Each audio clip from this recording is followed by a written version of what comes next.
Hello and welcome to this short course about self-care for carers. This course is primarily aimed at parents or carers of children or young people who are struggling with their mental health.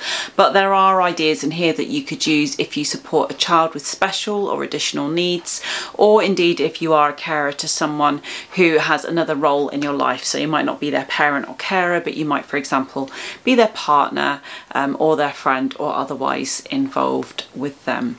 The ideas that I'm going to share in here are relatively simple and straightforward in theory.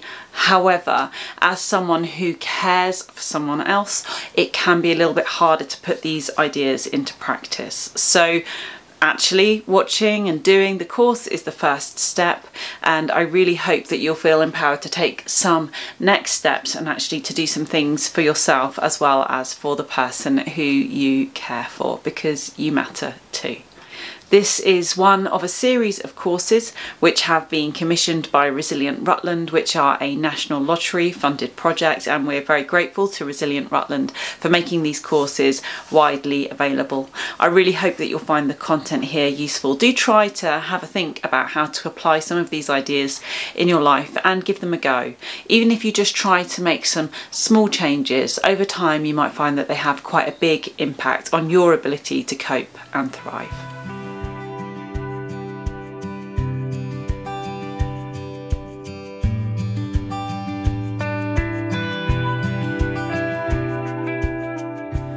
When working with those who have a caring role or responsibility for a child or indeed an adult, I find that one of the biggest hurdles to overcome is the idea that actually we should prioritise any of our time, effort, energy or other resources towards care for ourselves. When we're in the role of carer, we're very used to giving but not very used to receiving care quite often, and it can be quite a mental hurdle to overcome and realise that perhaps it's important that we do also look after ourselves.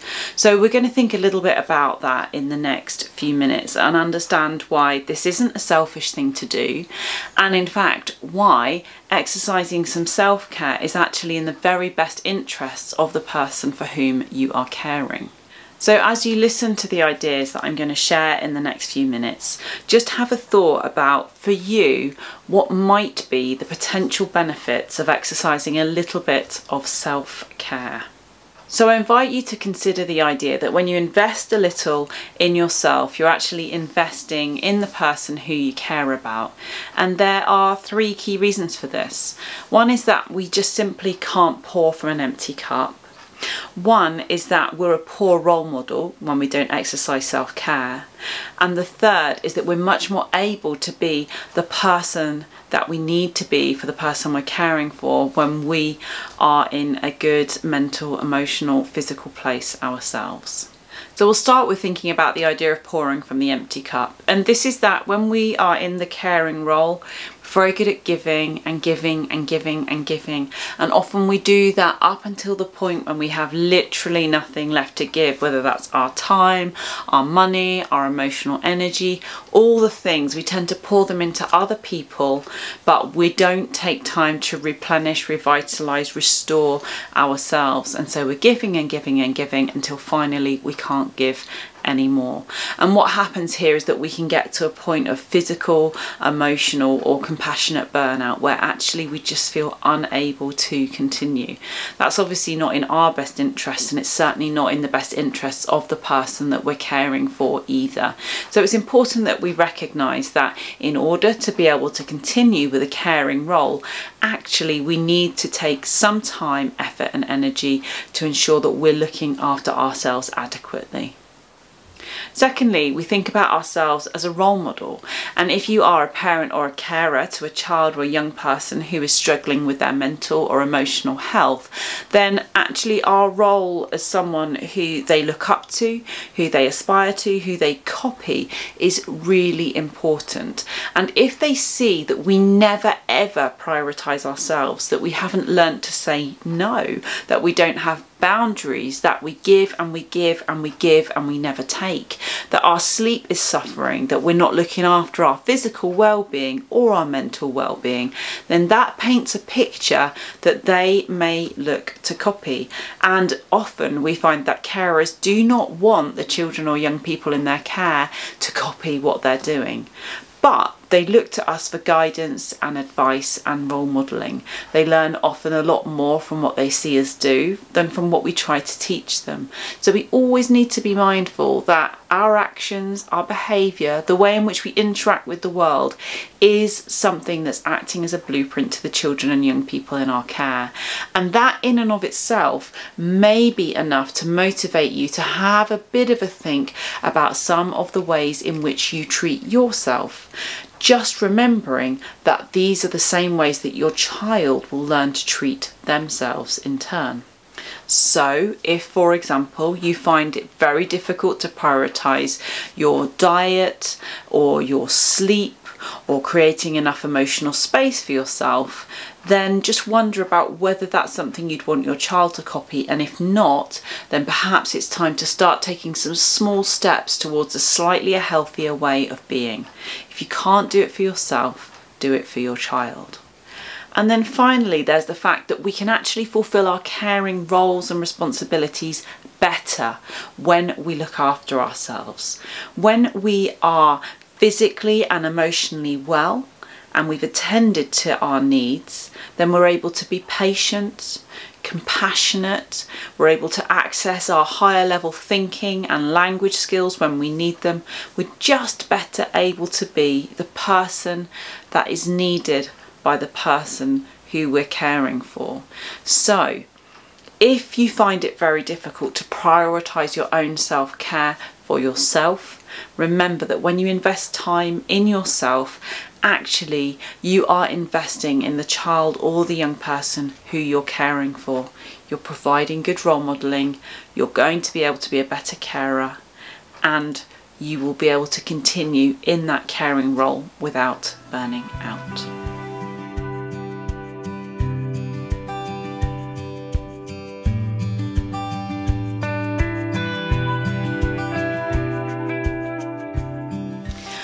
Something that's absolutely crucial to do as a carer is to find some safe outlets to offload to. So we're going to have a whole range of feelings that come with being a carer. We're going to be sometimes scared, worried, angry, upset, distressed, joyful. There are so many different feelings and they're all valid and they all need to be heard, worked through, processed. And again, what can happen here is that we're used to listening, we're used to receiving, supporting others, but not so used to actually making our story heard and sharing what's going on for us. And it's really important that we find ways where we can actually offload and share what's going on for ourselves. There are loads of different ways of doing this. You might be blessed with someone in your life who is a great listener, either in a personal or a professional capacity. But if you don't have someone like that, then you can use something like a journal, or walking a dog and talking to them can be helpful. There's also helplines. There's all sorts of different places that one might go, and it depends partly on you and your network and what you have access to, and it depends also on the best ways of communication for yourself and what feels like a good and appropriate way of offloading what's on your mind. But regardless of the method that you choose, the key thing is to enable what's in your head to be adequately processed and worked through in a safe environment so that we can make sense of it, come to terms with it, and act on it where needed as well. I think that emotional energy is a bit like any other energy, and you will have remembered learning maybe in physics at school about every action having an equal and opposite reaction. Energy has to kind of go somewhere, and if we've got this kind of emotional energy bubbling up inside us, maybe that's anger or sadness or fear or frustration or whatever it might be, if we just kind of hold that in and we don't find a creative or spoken or written outlet for it, then we will sometimes sometimes find that that energy kind of manifests in different ways, and we might find ourselves feeling very anxious or turning to unhealthy coping mechanisms, for example. So I think it's really important that we find outlets for this energy, safe outlets, so that emotional energy can be appropriately dealt with and managed. So you might start by trying to identify people who you might feel safe to have these conversations with. And here it can be really helpful to try and kind of identify your tribe. And what I mean by this is like-minded individuals who kind of get what you're going through. And there's all sorts of different tribes that you might belong to, but what you want in this instance is a tribe of people who understand what your day-to-day is like, who will understand but not judge if you feel angry or sad or scared or any other of those feelings that you might feel a little bit less certain sharing in other circles. You need people who get this, who will hear you, understand you, maybe sometimes advise and guide, but mainly just not judge and know where you're coming from and hear what you have to say. You'll often find those kinds of people through support groups, and you might be linked up through various initiatives which your child or the person that you're caring for is involved with, or you can look online. That's one of the great things about the online world. It's so much easier to find our tribe now than it used to be.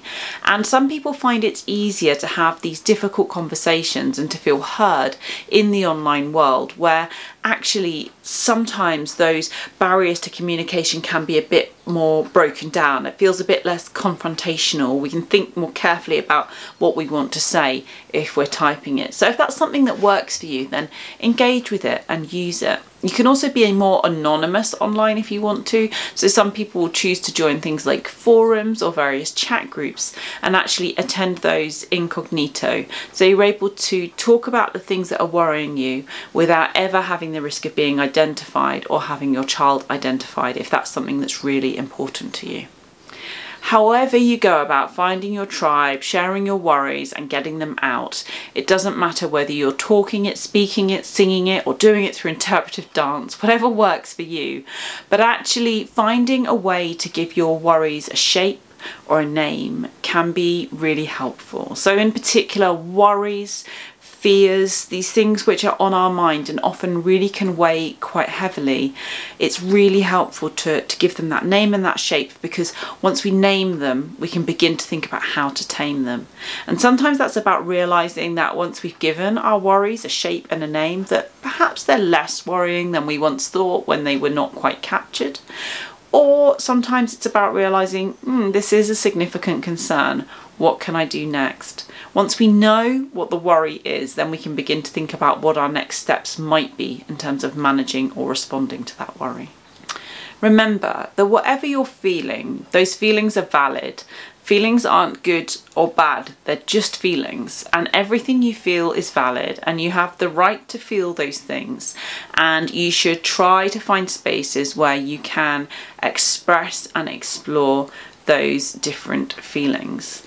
It's particularly helpful in my experience if you can build this kind of offloading and working through into your regular routine. So instead of kind of saving it all up and every now and then kind of maybe getting to the point where you can't hold it in anymore and we offload, instead actually thinking about, are there moments in my day or my week when I might just touch in with myself and begin to work through some of the things that are on my mind and begin to offload that?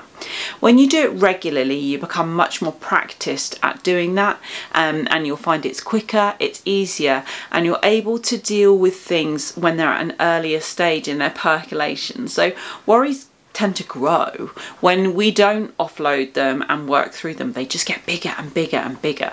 And so actually regularly touching in, working through them can mean that we keep them to a much more manageable kind of size. Personally, I found poetry, daily poetry writing was very helpful for me at a particular challenging time in my life, and I got into a habit of doing this every single day in the same place at the same time, using the same things, and my body got very used to knowing, okay, hey, it's poetry writing time now. So for me, that would be perched on the end of the bed of my daughter when she was going to sleep. It was a nice quiet time, and I would be writing a poem that would often be actually kind of like self-supervision. It would allow me to work through all the different challenges that I'd faced that day, whether in my personal life or my professional life. And what I found was that by the time I'd written that poem, whether it was good, bad or indifferent, that actually I had kind of tied a bow around the day and I was able to move on with my evening and ready myself for bed. You might find that there are moments in your day which you could use as pause points or moments for reflection and just checking in with yourself and working through the different things that have happened to you that day or on the previous day.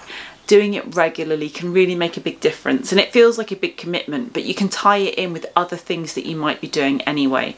So perhaps you have a regular commute and you could use that time to think, or like me, you might use the time whilst a child is going to sleep or whilst you're carrying out another caring activity which doesn't take your whole attention.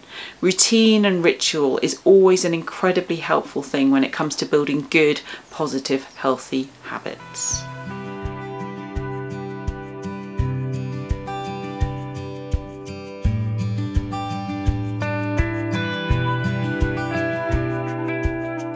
My next challenge to you is to think about what can you let go of in your life.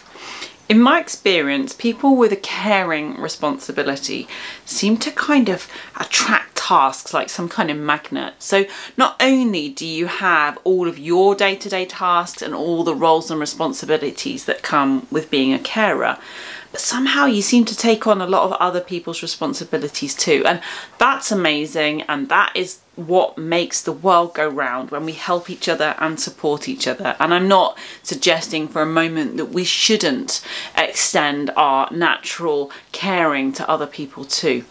But every now and then, I think it's really important that we stop, we take stock, and we recognise whether we need to keep doing all the things that we're doing each day, each week, each month. When we have too many things to do, it's really hard to do them well, and it's really hard to just stay well when we have lots and lots of different things on our mind. So actually having the chance to just let go of some things or some of our ideals can make quite a big difference to our ability to cope and thrive. So think about what tasks might you be able to let go of. I love the activity of writing a to-don't list. I do this regularly. I take a look at my diary and see what meetings can I strike out. I take a look at my tasks and think, which of these do not need to be done? The clue is often in the ones where you feel that there are tasks here that were not put there by yourself. They're someone else's agenda that have been delegated or otherwise passed on to you. And we just need to ask ourselves, is it really necessary for me to do this? There are also many different tasks and meetings that enter our lives that are there just because they've always been there, that's the way we've always done it, or perhaps that we haven't stopped to think about whether there's a more efficient way of doing things. So think about whether you can give yourself the gift of time by getting rid of some of the things on your to-do list or meetings in your diary by writing a to-don't list. We can also let go of other things. We can let go of perfectionism. This is just the greatest gift if we can do it. If we can stop being so unrelenting in our standards, let go of our perfectionism and allow ourselves to be humans rather than heroes, then day-to-day life can suddenly become rather more easy to manage. Stopping and considering, are we holding ourselves to account to standards that are far higher than are necessary, is a really important question to ask ourselves every now and then. There's this rhetoric around needing to be the best that we can be and always striving for excellence and all those things, and that's great, but when you're run ragged and you're exhausted and money is tight and your time poor, it's really difficult to excel in every single area of your life. You might take a step back from your life and have a look at it and just think, which are the bits that matter most to me?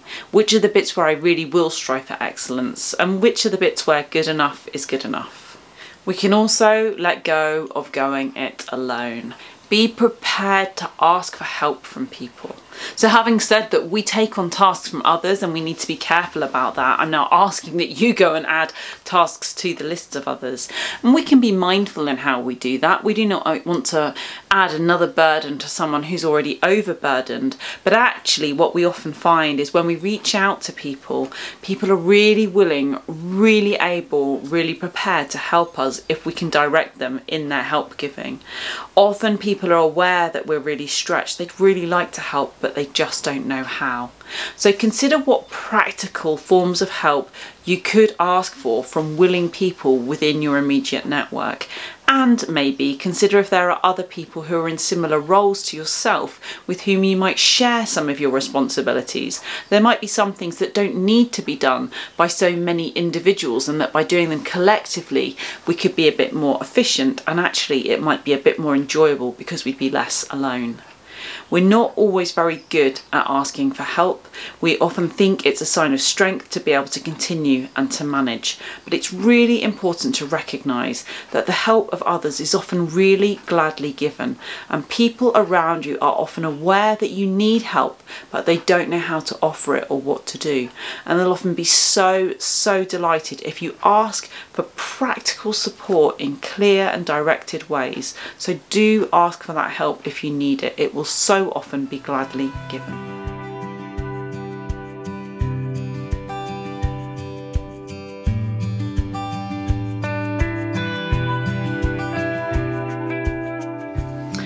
A really helpful lens to look at ourselves through when considering ourselves as carers is looking through the lens of a friend. A good friend, someone who likes you, someone who cares about you, someone who values you. I find often when I speak to carers that our self-narrative is negative, often to the extreme. We're often very quick to pick fault in what we're doing. We often think we're not doing things well enough, quick enough, to a high enough standard. Often we have a very negative view of our ability to do things. However, when we step into the shoes of a friend looking in at what we're doing, that picture often looks entirely different, and they would often say very different things about us. And this is important for us to remember sometimes. We are looking at our world from our point of view. Just occasionally it's really helpful to step outside and look in and imagine what someone else would say about what we're doing. Our take on things isn't always the healthiest, most helpful take. When we're able to look at ourselves through this more compassionate, kinder lens, it can enable us to just feel a little bit more happy and confident in our day-to-day. And even without really changing anything else, it can make quite a difference to how we're feeling. Have a think about what's the kindest version of your story. What are the good bits? Which are the bits of which you are quite proud, even if quietly so? What have you got right? How have you made a difference? And then maybe get a little bit curious about the bad bits, the bits that maybe you zone in on, so many people do. What's so wrong with those bits? What did go wrong there? And do they really matter? Are these the bits of your story that someone else would zone in on, or is it just you? And if so, why do you think that that is? And is it possible maybe to forgive yourself for those bits and to let them go maybe and move on and focus in on some of the better bits? A good friend of mine a few years ago gave me really great advice, which has always stuck with me, and it sounds so harsh, but he said, guilt and shame are wasted energy. Use your time more productively. And this was in reference to, I was looking back at a time when he'd offered me a lot of support, and I felt really guilty about what I'd put him through. I had no idea really about what I'd put him through, and when we had a really open and honest discussion about it, it became apparent to me quite how hard a time it was for him as well as for me. It was a time in my life when I'd been actively suicidal, and he'd helped to keep me safe. And when I reflected on how incredibly tough it was for him, it was hard. And I felt really guilty and really ashamed. And he just, came out with that. Guilt and shame are wasted energy. Use your time more productively. Look forwards. We're not in that place anymore. it's not going to help looking back and using this energy in that way. So let's think how else to use that energy. And I have found that to be just the most helpful touch point. So maybe this is something that you will find helpful too. Actually feeling guilty and ashamed about things that have happened in the past, that you're not doing that way anymore when we've learned new ways and doing things differently. Is it really helpful for us to be always looking back, to keep beating ourselves up? Or can we forgive ourselves and begin to move on? This is especially important, I think, if you are supporting a child who is struggling with their mental health, or perhaps they have a special need or disability about which you've learned over time. And maybe now you know things that mean you would have done things differently in the past if only you would have known then. And it's so easy to look back to those other times and wonder about what damage you might have caused, or how things would be different for your child if you would have just done things a different way, if you'd have known more and been a different person back then. You can't do anything about that. You can't go back in time and change who you were and how you were. You did, I'm sure, do the very best that you could with the information, the knowledge and the skills that you had at that time. So if you possibly can, just step away from that. Forgive your past self for that, just as you would forgive a friend if they were acting in that way before they had this new information, knowledge and skills. And instead focus on the now and the future, and how you will use what you know now in order to make things better for yourself, for your child, for your family. If in doubt, when you're trying to pick apart how to view your life and which lens to look at it through, and whether it's okay to focus in on the good bits and let go of the bad bits, I find the deathbed test to be quite a good one. And this is where we think about, you know, if on our deathbed, friends were looking back on our lives, what would they say about us? Which are the bits they would zone in on, and which were the bits of our life that we would zone in on in that moment if we were doing a kind of massive reflection? Probably not going to focus in on those tiny little negative details which might feel so big in the day-to-day, but do they really matter in the grand scheme of things? So the deathbed test can be, I find, kind of useful. And again, we can question with some of the things that we maybe put a lot of effort and energy and time into, just questioning whether these are always the very best uses of our time, effort and energy on our deathbed. Would we be glad that we spent more time and energy on that thing, or worrying about that thing? Or will we be focused in on other things? I just find sometimes that taking a step out of the kind of micro of the day-to-day and trying to look at the bigger picture can help us to refocus and recalibrate. So I started this module thinking about, what would a friend say about you? How would a friend look through a different lens than you would look through for yourself? And can you try to look through the lens of a friend and view yourself with more compassionate and kind ways of thinking? Now I'm going to kind of flip that and suggest that maybe as an action following watching this module, that you actually take the time to be that friend to someone else. There will be someone within your immediate network, I'm sure, who is in perhaps a similar situation to yourself, who you look at and think, wow, they're doing an incredible job in really challenging circumstances. Take 5 minutes to pick up the phone to them, write them a note or drop them a text message, and just let them know that you think that they're brilliant. Be specific in your praise. Tell them why it is you're thinking of them and what it is you think they're doing well.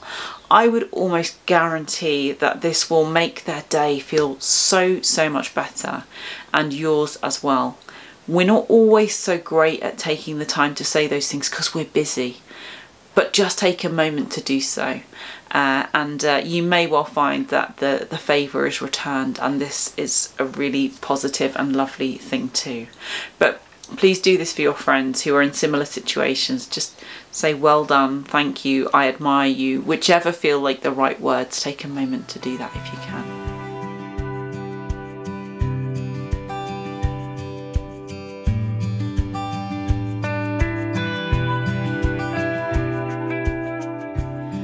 The next thing that I think is helpful for you to know how to do as a carer to look after yourself is just recognising the need every now and then to just stop and breathe.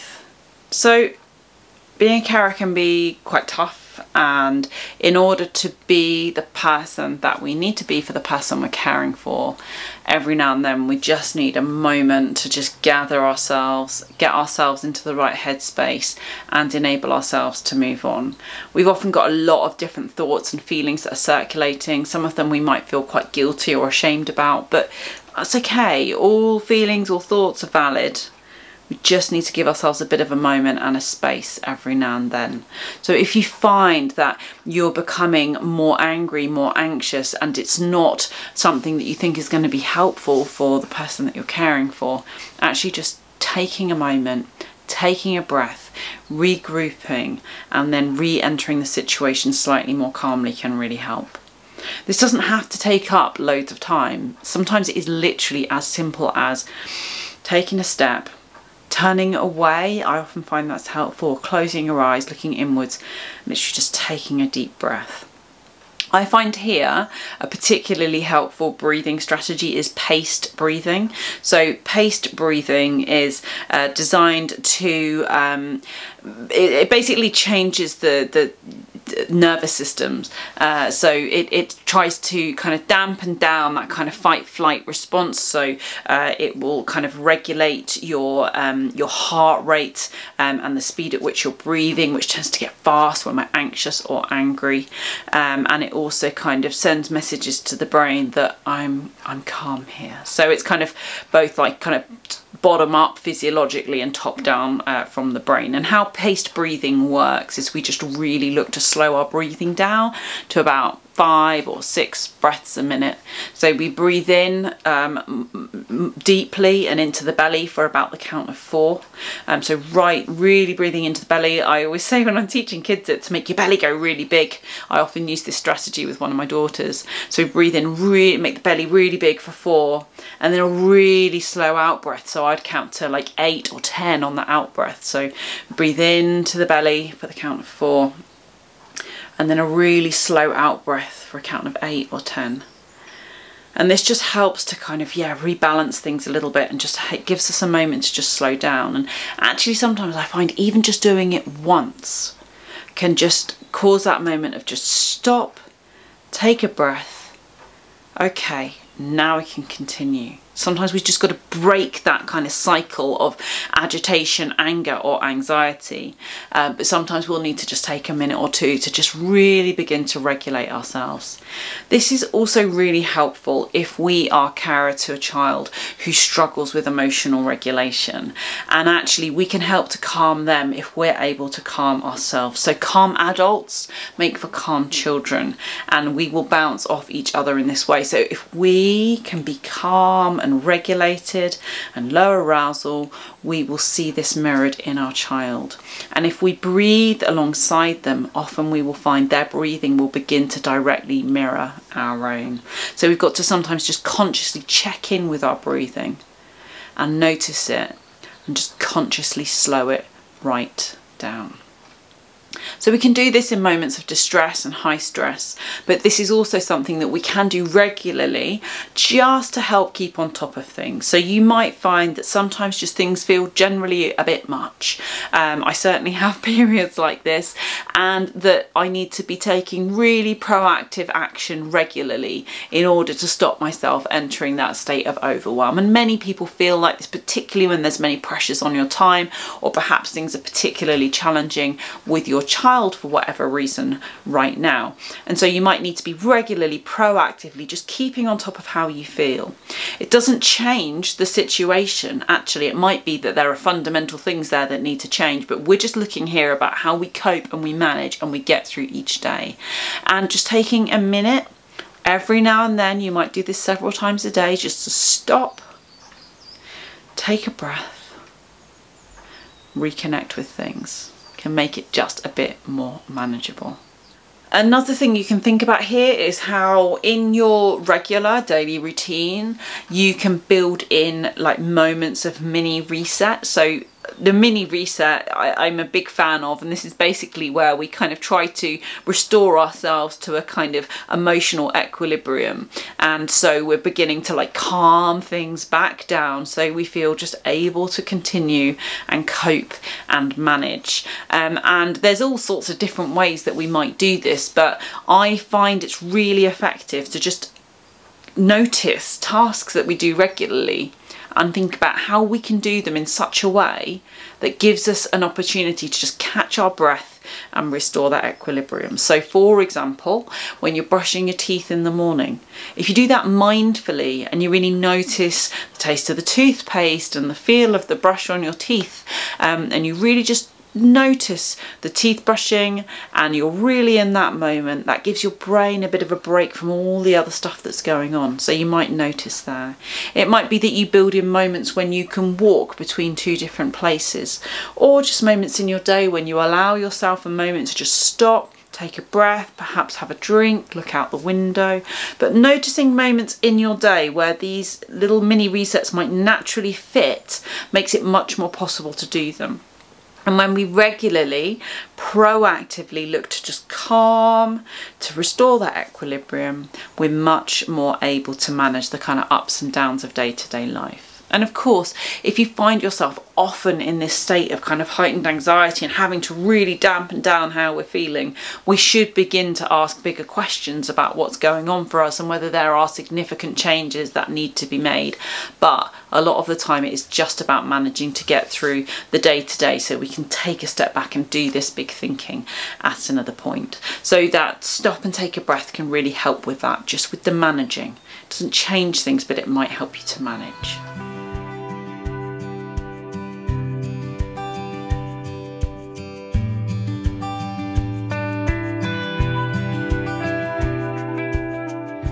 The final thing that I want to explore with you as a carer for a child with mental health issues, or a carer for someone in some capacity, is just stopping and thinking about who are you outside of that caring role.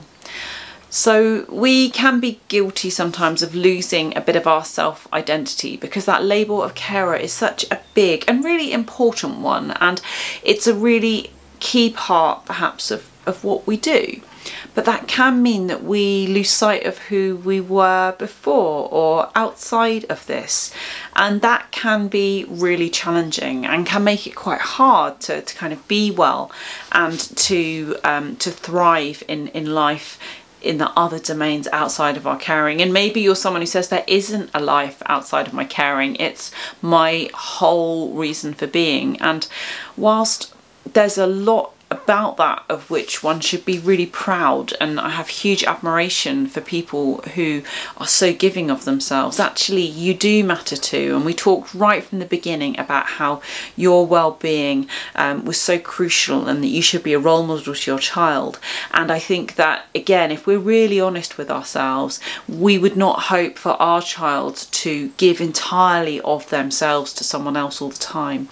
We would hope that they would make some time for themselves, that they would get an opportunity to pursue their passions, their interests, their hobbies, the things that feel special and important to them. And this is important for you too. And remembering that when you do this for yourself, you role model it and give your child permission to do these things for themselves too. So often when I work with carers, they've lost sight of the things that identify them outside of caring for their child, and we have to think quite hard about what those things might be. But some clues to that might be, are there things that you remember in the past really enjoying doing, things that made you laugh or gave you a real sense of purpose, or that you felt a real sense of mastery and pride over? And if so, what are those things? And are there any ways that you might be able to engage again with them, even in quite a small way? Or if you were given an afternoon completely to yourself, which might feel completely impossible, but if you were given an afternoon completely to yourself, what's the way that you'd most enjoy spending it? And could you look to do that? Could you look to make that possible?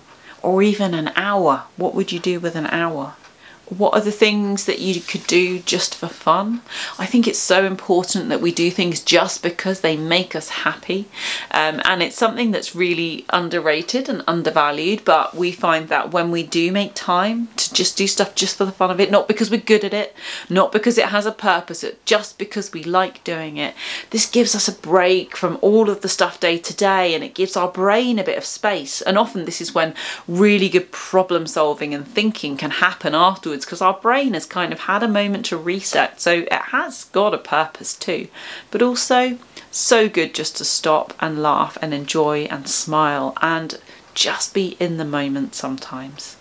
It's also really important, if you are a parent, carer, that you think about your relationships within the family, beyond the child who perhaps is taking up a significant proportion of your time, and you think about investing in relationships with your partner if you have one, and the other children who might be in the family, and think about how you can remember your identity in those other aspects of your life too, and really invest in perhaps having fun again with some of the other children who are involved here.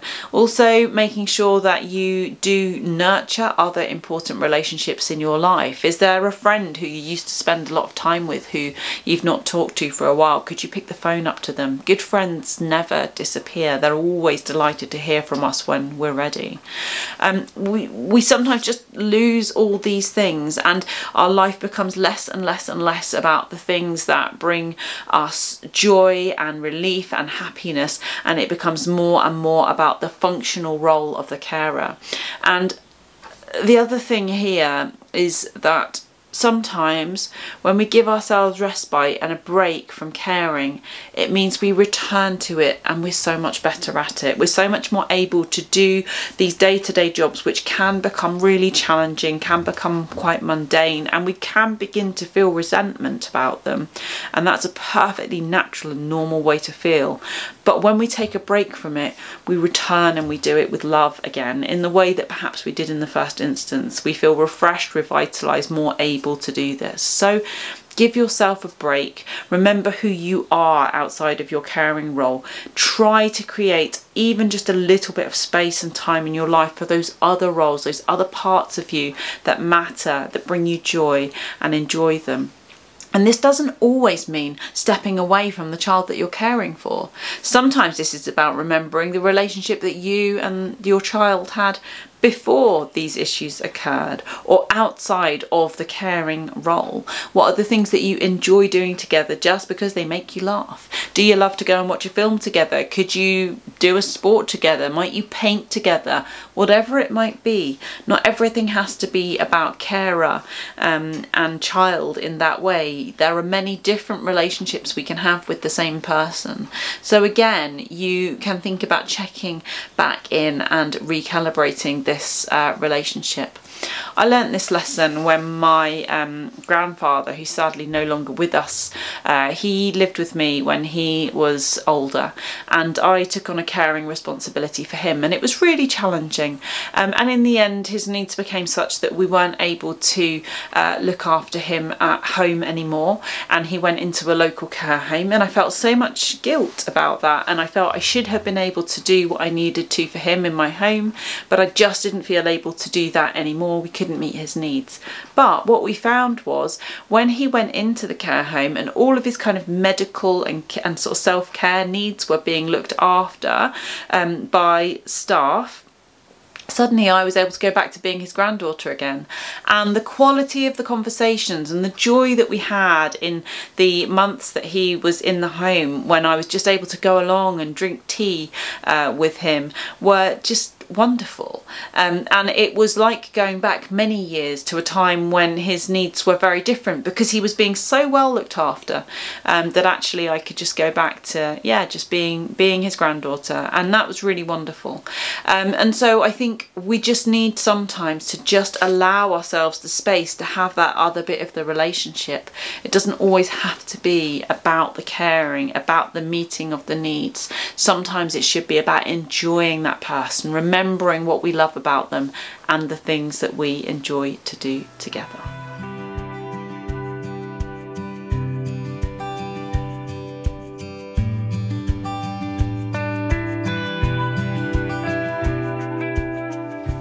hope that you found some food for thought here, and that there are some ideas that you feel able to pick up and take away and use in your day-to-day. Being a carer is a brilliant, wonderful thing to be doing, and you know, hats off to you for doing it, but just remember that you matter too, and that when you take time and make space to look after yourself, not only will you feel better, but you will actually do your caring role better too. So please, please try to give yourself permission to do this. And when it comes to self-care, actually trying to build it in as a regular part of our routine and putting it in first. Put that in the diary first. Everything else will fit. But when we put ourselves actually first of all, we'll find all the other things will move around to fit. When we try to fit our self-care in as an afterthought, we will never ever have the time. So make that time first. Put it in your diary if you can. Even just a few minutes each day will make a huge, huge difference. Good luck.